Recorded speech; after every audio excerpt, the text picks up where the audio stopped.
Volám sa Peťo Vnúčák a v tábore ma najradšej volajú vnúčky alebo šaman vnúčky. Verím, že v tábore môžeme načerpať neuveriteľné množstvo pozitívnej energie. Nezvládam to. Môžeme tu nabrať šíru radosť od tých najmladších až po radosť, ktorú nám dávajú tí starší, ktorých tu máme vo Vačumbe. To čo zase bolo? Mňa to tu už nebaví.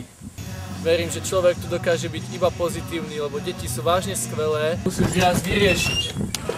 To čo je? Ako vážne, babi, sme sa dohodli, že to koľko vás tu je?